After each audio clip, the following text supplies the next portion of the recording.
Greetings. I'm your host, Glen Alex, and this is The Glen Alex Show, the 2023 Positive Change Podcast Award winner. Each episode of The Glen Alex Show focuses on a different aspect of health because I believe in total health. You're a whole, and all of you matter. And I am on a mission to help you be joyful, connected, confident, and complete, the life experience we call wealth, WELLTH, which is health plus other riches. So just think about that for a moment, because if more of us were living in total health or even in pursuit of it, then the world would be safer and loving for everyone. Because physically, mentally, emotionally, and spiritually healthy and balanced people do not intentionally harm self or others. So please join us on this journey. Hit the subscribe button and stay tuned for this very important episode on love.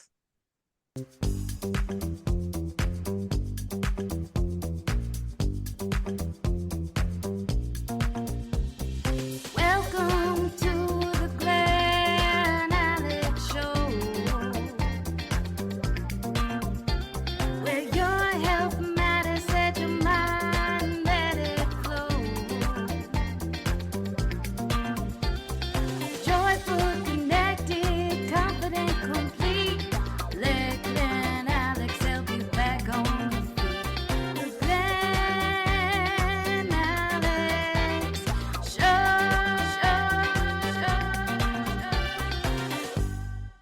Please help me welcome my guest, Ben Ufana, who is a healer and a very, very wise individual. Hi, Ben. How are you? Wonderful, Glenn. Thank you for bringing me on today. Oh, thank you so much for making the time. I do appreciate it. So, how about you take a moment and tell everyone who you are and what you do? Well, briefly, from childhood, I was drawn to Indigenous peoples, starting with Native Americans, and I found myself living in a community, predominantly Kiowa Indian, started going into the ceremonies, and I ended up apprenticing with one of the last surviving traditional doctors, an actual medicine man among the Kiowa tribe. He passed on portions of his own healing gifts. And then traditionally, the vision quest you go through to earn the right to work with these gifts of healing, you go fast alone in the mountains without food and water, 4 days and nights. And so that started this whole process of evolution. Okay. And so, specifically, what work are you doing now? Wow, I work in that context. People come to me with a wide range of issues, heart disease, stroke, Okay. digestive disorders, but also the fact that as I was coming up into my 20s and the traumas of my childhood and adolescence were re-emerging, and I found myself reenacting that in my attempts to form romantic relationships as I began to develop attachments.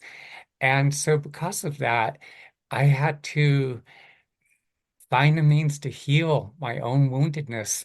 And I ended up also teaching classes where people were going through breakup and divorce, Okay. dealing with abandonment, unrequited love, and helping them to heal those wounds. Okay. Okay. Well, we'll get into that a little more in a moment. I'm curious, though. A lot of people are drawn to certain paths, to certain careers, to different avenues of and ways of living. What enabled you to follow what you were drawn to? Does that There make was some profoundly deep knowing, this desire. And like I said, that being pulled to these native indigenous peoples and having this profound fascination, curiosity, because even as a teen, I'd be looking around, see people get up and get themselves ready, go to school, go to work, come home, watch TV. And it's like, it didn't seem like much of a life to me. okay. And when I heard about these indigenous healers and going through the Vision Quest and these profound experiences that have, and some of them even possessing paranormal abilities, it's like, wow, if ever given the opportunity, this is what I will do with my life. And so Okay. that's how that I got pulled into this. Okay, well, I am glad you followed your deep knowing, your intuition. Yeah, our deeper instinctual nature. Yeah. Okay. Okay, very good. Now, when you talk about healing from love wounds, was that did the healing come out of working um, on your quest, or how did that come about? You beginning to work out those issues for yourself? It was a combination of things. Initially, I was flailing blindly, and I found myself consumed by like all this overwhelming, excruciatingly painful emotions. And somehow I had an instinctive sense that I needed to dive into the depths of them. Okay. And I, diving into all those emotions, I would be breathing very softly and deeply. And at a certain point, I could feel the pain breaking open and coming out of my body in waves. And then there'd be these emanations of warmth that were beginning to emerge from within. That was one important component. And then I started incorporating various therapeutic interventions, deep tissue body work. I got to work with some extraordinarily powerfully gifted healers. And then as I started going back to do the vision quest, that 4 days and nights fasting alone in the mountains without the food and water, and I would feel this presence working within my body. I sometimes relived traumatic events from my past, as well as what was going on at that time. And I could feel that presence working to transform these deeply wounding experiences.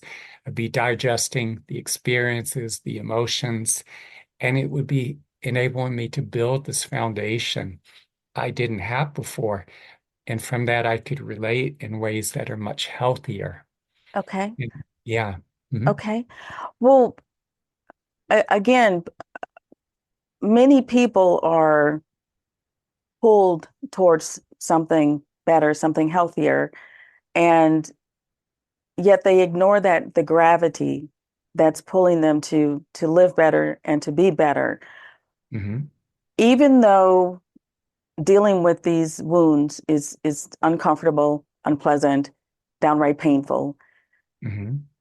what enabled you to go there anyway? For me, there was no escape. And I see so many other individuals who distract themselves, their cultural mindset of don't go there, don't feel it, don't acknowledge it, suppressing, denying, avoiding emotions, Hmm. or just whatever addictions or chemical dependencies to alcohol and other recreational drugs or food or sex addiction, just Yes. whatever it is. But I couldn't escape. I saw no way out other than to just go through the middle of it. I felt I had no other choice. Okay. Okay. From healing yourself and from the work you do with others, what are maybe one or two of the biggest mistakes or common errors that people make when they go into romantic relationships? There's a way in which many of us are blinded, and it's a combination of the fact that we carry this emotional wounding, and it creates this filter through which we perceive other individuals, Hmm. and it distorts our vision. And there's also the whole biochemical component of the dopamine that makes us feel like, oh, I got to be with this person. That's the one. And norepinephrine, the song by the Police, everything she does is magic. And oxytocin that makes us feel that magical connection or bond and all these things at work. Oh, of course, testosterone and estrogen. And so we feel we have these magical connections, but it could be very deceptive. And just the fact that the way we avoid our emotions and the issues that are uncomfortable and and it sets us up to get into relationships. We seriously need to commit to facing the issues head on and when we're triggered emotionally to go into those emotions and digest them. And by taking the steps to heal, we can utilize our relationships as a means to heal and grow, to evolve. Okay. So if we use our relationships as that means to heal and to grow and to evolve, how do we do that with that filter? Our relationships are going to reflect back to us their deepest emotional wounds. Those wounds, in many instances, we carry the wounding from childhood, whether some of us did experience various forms of trauma, maybe our most basic needs in many instances. And I do want to say, I feel for the most part, our parents were doing the best they could with the understanding That they had. and the resources they possessed. But sometimes those needs weren't met, or maybe there were these profound dysfunctions. And so we tend to attract individuals who reflect back to us the emotional wounding that we carry. And also, some of this wounding is from previous romantic relationships in our lives, times where we were ghosted. Maybe we got involved with people or individuals who were wounding in our teens or up into our Yeah. 20s and on. And so when we're encountering whatever kind of dynamic that's playing out in our relationship and it's triggering us emotionally, I find it's important to acknowledge what's happening, what we feel in response to it, what are the feelings, where these feelings are situated in our body, bring our awareness into the depth of these feelings, breathing softly and deeply. We need to be processing or digesting these feelings. And that by doing so, that brings us greater awareness, insight, and understanding. We can see more clearly into what's happening and also be making use of the most effective therapeutic healing interventions. Okay. Okay. Well, I like when you say digest the hurt. I read that on your website, and um, that's a pretty interesting way to describe the healing process. What do you mean by digest the hurt? It's both the emotional component and the lived experience itself. A lot of times we are so much up in our heads, we're thinking, analyzing, but when we can bring those interactions, those experiences, those individuals into our awareness, and we notice what it is we feel, we center our awareness in those feelings and bodily sensations. We're breathing softly and deeply. It enables us to activate this deeper innate healing intelligence that resides within our bodies Mm. and minds. As we continue to breathe with those feelings and sensations, we're literally processing or we're digesting the experience, our subsequent cognitive and emotional responses. It's like the food you eat needs to be digested. We need to digest the experience, our emotions, and sometimes we also need the assistance of these therapeutic interventions to help us to process these experiences as well. Okay. How do you work with someone's resistance to, I don't know, breathing through their pain or their past experiences? How do you deal with the resistance? Each person varies on that continuum between some people are willing to just go there. They've tried all kinds of things and had varying degrees of success or lack thereof. And others are just like, I don't want to feel. And that can be difficult because our ability to heal is so contingent on our willingness to dive into the depths. So I will sense into each individual how far I can take them. Some I can get them a little ways into it. Some people have so numbed themselves that maybe they could only access physical sensations. Whatever I can get them to feel, I will take them Okay. there. And intuitively, I'm feeling how deep I get them. the deeper I could get them, lead them down into the depths of the feelings, the more profound the change. Okay. Okay. And what approaches do you use other than your intuition? Um, do you use, I don't know, what other interventions do you use? Methods do you use to get your clients to feel what they feel when they feel it? Some of it initially, like I said, it's, for instance, if someone's going through a breakup or divorce, if they're struggling with abandonment or unrequited love, I'll have them picture that individual or imagine themselves in the midst of the dynamic playing Mm. out in the relationship or lack thereof. Okay.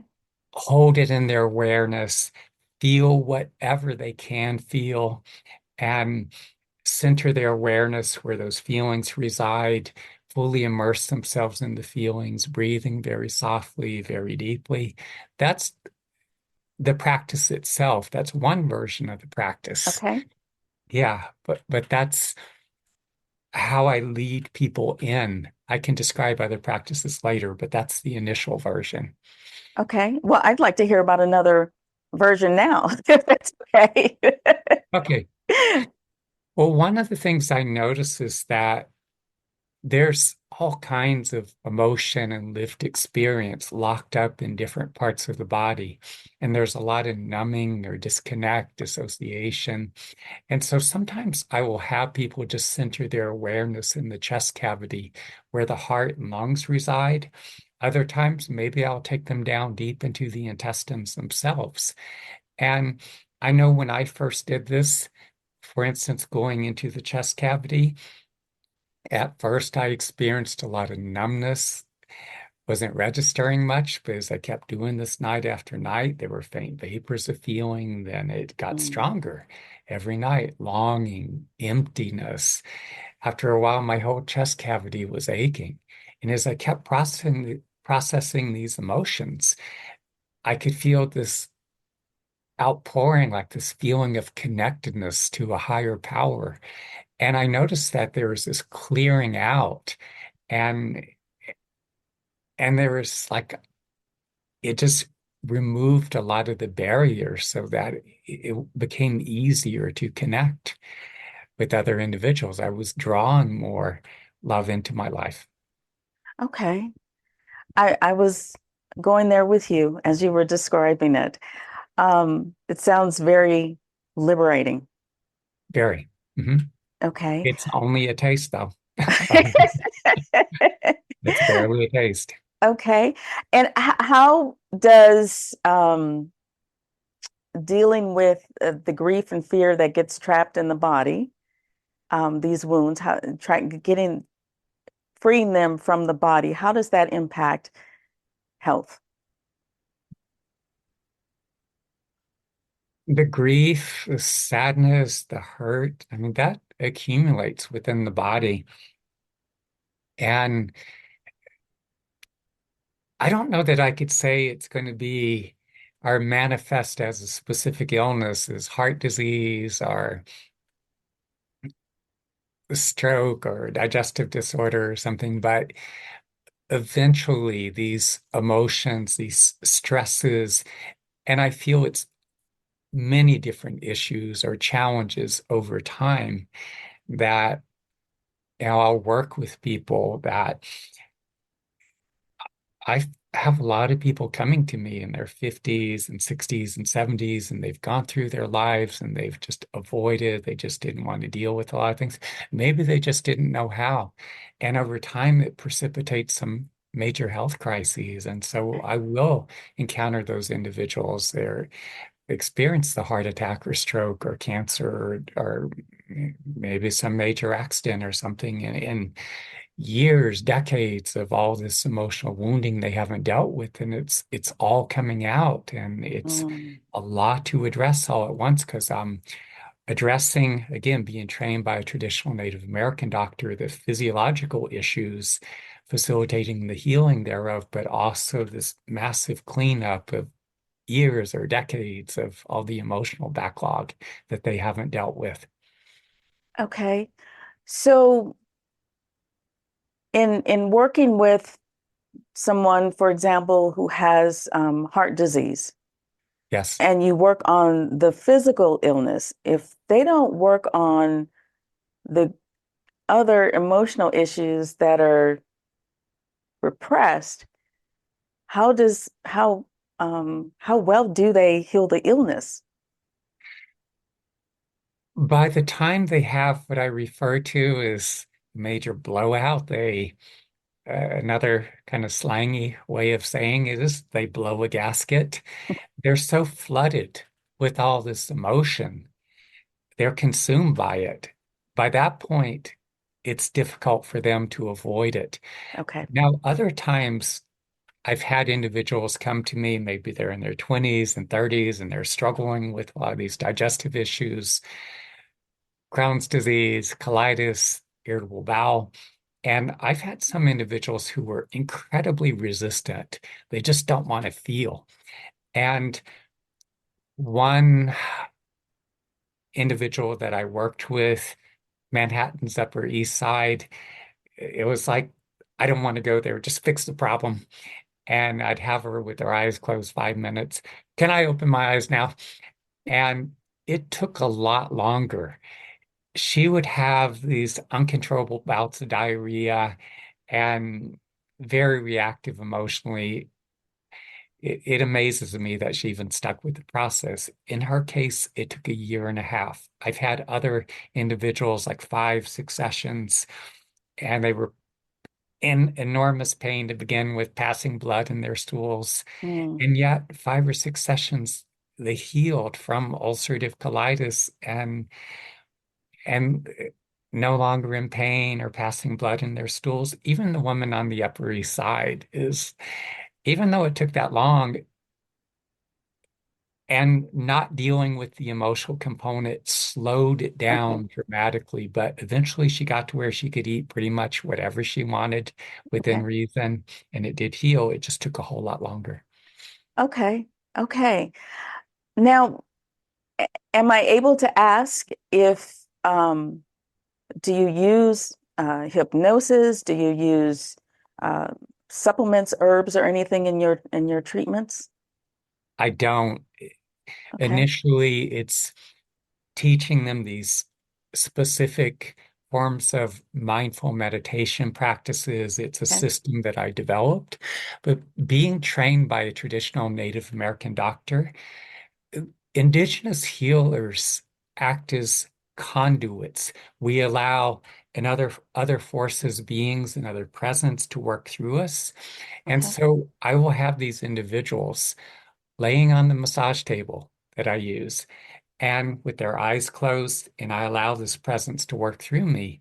And some people feel this presence going down into the body, doing reconstructive, regenerative work. So if they're suffering from colitis or Crohn's disease, other individuals who were injured in an automobile accident or sports injury, they feel that presence going in, just doing corrective work Hmm. to mend the damage within their bodies. And so that their digestive issues, as I'm working with them, will go through this process of repair and their digestion improves dramatically. Or one individual is in an automobile accident where he was hit broadside. The seatbelt snapped. He went flying, spinning in the air, landed on the pavement, a huge road rash Wow. on his right side. And after working with him, in his case, after the first session, he was able to go back to work doing construction, whereas Okay. before he was in excruciating pain and hunched over. Afterwards, back to work doing construction. Wow. Well, do you work virtually as well, or is it all in person? I can do some work virtually.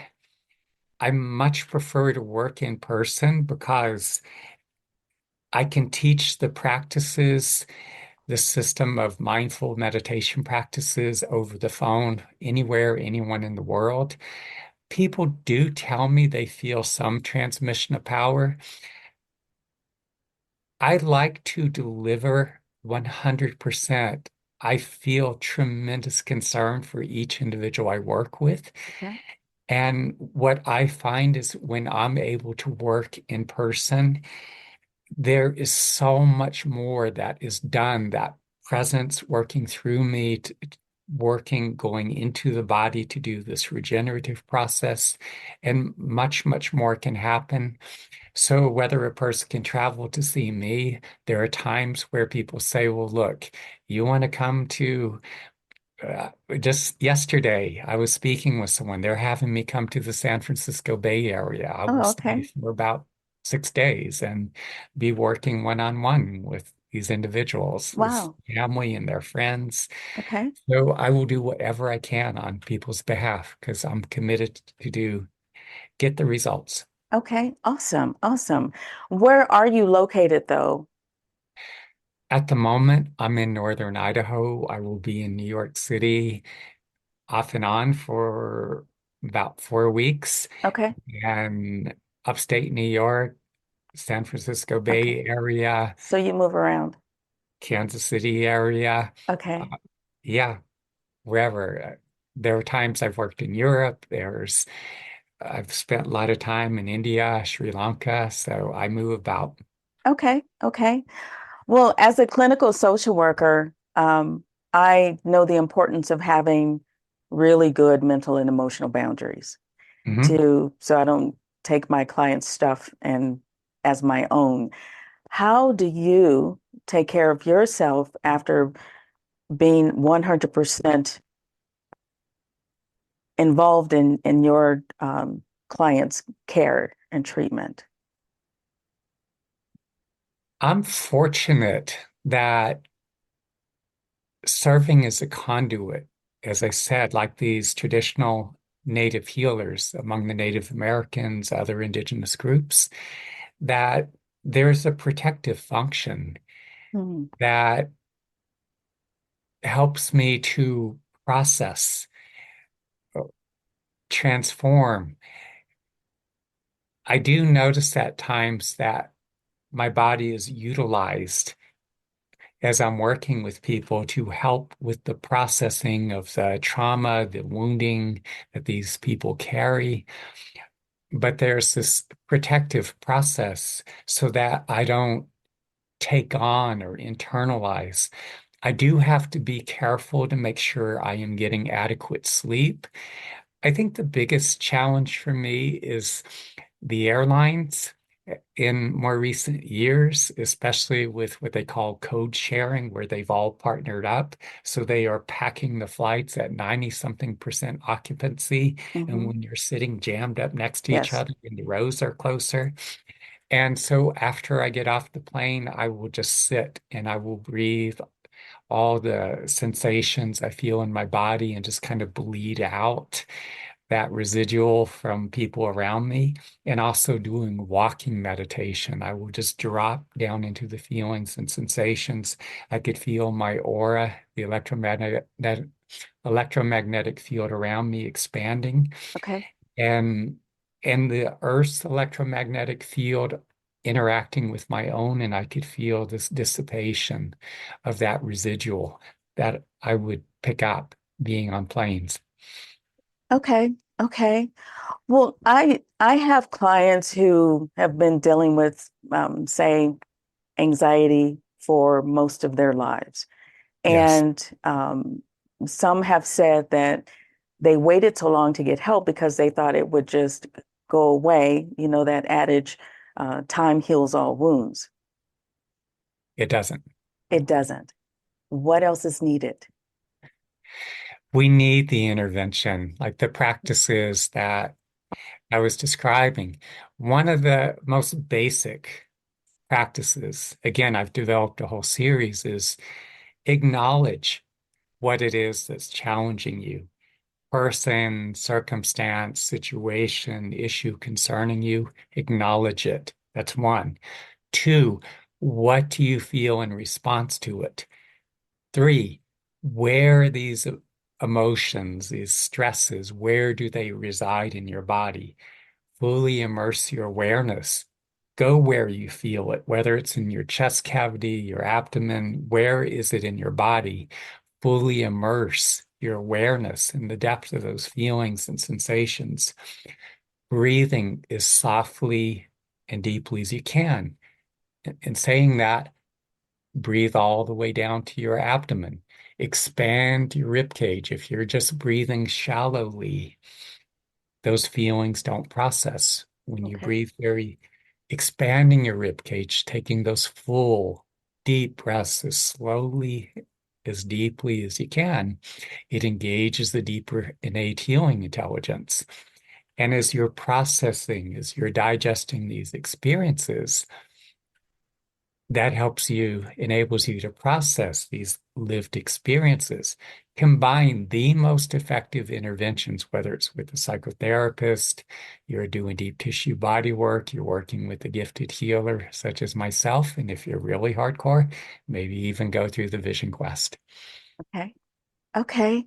Now, for those of us who can't travel to you or meet you wherever you're going to be, are your mindfulness practices, meditations available?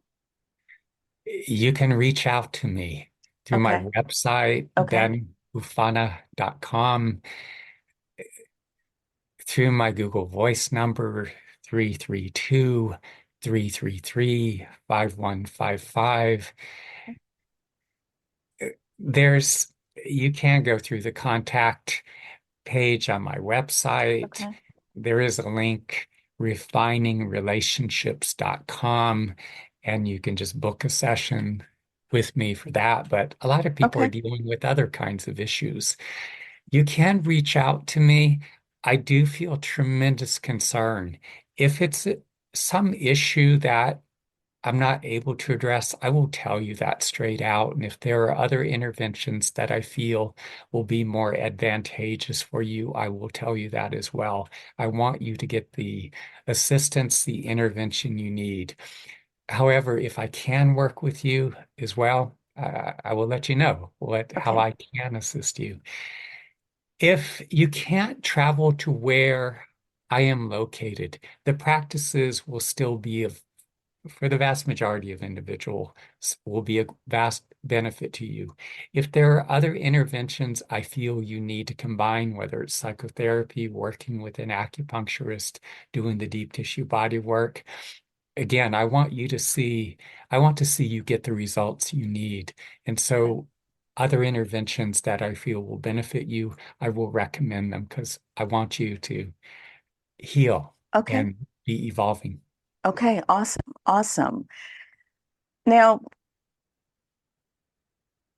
talk about as I was growing up, and even in some of my schooling, they would always talk about opposites attract, and I always believed and um, kind of followed Harville Hendrix in talking when he talked about you attract your complement. You attract the person who complements your character, your traits, your needs, your desires, etc. So when you talk about attracting healthier companions, how does that fit for you?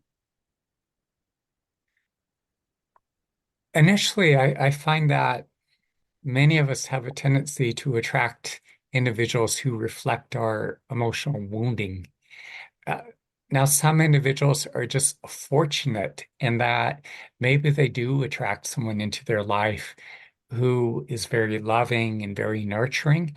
But if you're carrying that emotional wounding, and if it is not being addressed, what often happens is those parts of you that carry the trauma or the wounding stay in that contracted state. So you're not able to be as fully engaged and present as you could be. You're not able to be fully participatory in the relationship. However, as you take the steps to heal, your relationships do evolve. You tend to attract healthier individuals into your life with whom you can create more meaningful and more deeply fulfilling relationships. But what you will find, though, is that there are individuals who possess other resources or capabilities or strengths because none of us are fully rounded. When you attract someone who is maybe more assertive and more on top of detail, if you observe those changes within them, to the best of your ability, I feel it's a good idea we need to be as more well-rounded as possible. Like if we observe that we have certain deficits or if we lack certain capabilities, Hmm. how can we model those qualities being reflected back to us by our partner? Does that Okay. make sense? That makes total sense. That makes total sense. And you're preaching to the choir. Another thing is that I feel one mistake a lot of people make is that they're waiting for somebody to come along and make them complete. There's a little too much, sometimes a lot too much emphasis on finding that special person, Yeah. finding the love of their life. And sure, we do want that. It's one of our most basic human needs. But I really want to emphasize the importance of becoming and being your best self. I place too much emphasis on finding that special someone. And what I found is the more that I committed myself to, like, okay, what am I here to do in this lifetime? And the more I did that, and the more all you, the less listeners out there, Hmm. emphasize becoming your best self, you're more likely to attract the kind of individuals into your life with whom you can establish that more deeply, more meaningful and fulfilling relationship. Absolutely. And you'll attract people who will support your best self. You're more likely to be in the right places and Yes. the right time when you're living in accordance with your deeper purpose and mission in life. Yes. I agree. I totally agree. Oh my gosh. Thank you so much for your depth, your wisdom, your expertise. Now, if you can wrap this up into one nugget, or what's the one takeaway you want the audience to have about healing love wounds? What is it? We're all going to face challenges in one form or another. It could be in our professional lives,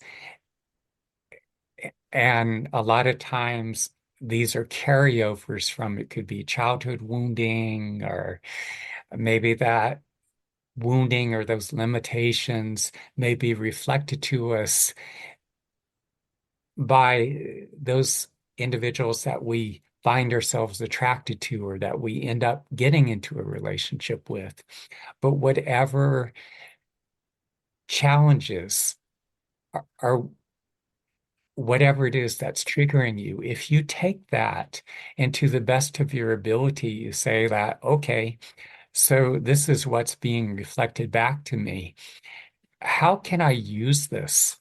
Not every person or situation is a reflection of your emotional wounding, but there is a lot of it that is. And if you could just take the mindset of, okay, how can I utilize this as a means to heal and evolve? So it's triggering you emotionally, work with those emotions and utilize the most effective therapeutic interventions. And I took this focus of, okay, process the emotions and develop the resources, develop the foundation, and continually use it as a means through which you grow. You heal the woundedness and you grow as an individual and you evolve. You're becoming more of yourself. Okay. That's pretty powerful. Pretty Hmm. powerful. Thank you. Thank you Oh, so thank you. much. Ben, I really appreciate your time and your energy. And thank you so much for the work that you are doing as a healer. I I can only imagine the global impact it has. So thank you. Thank you so much. I very much enjoy engaging with you. Well, you take care and I hope to see you soon. Sounds good. Okay. Thank you. Mhm. You're welcome. Thank you again for tuning into this episode of The Glen Alex Show. We really hope you learned how healing love wounds can enhance your overall health. So please like, subscribe, and share this episode. Refresh your spirit with a nourishing thought.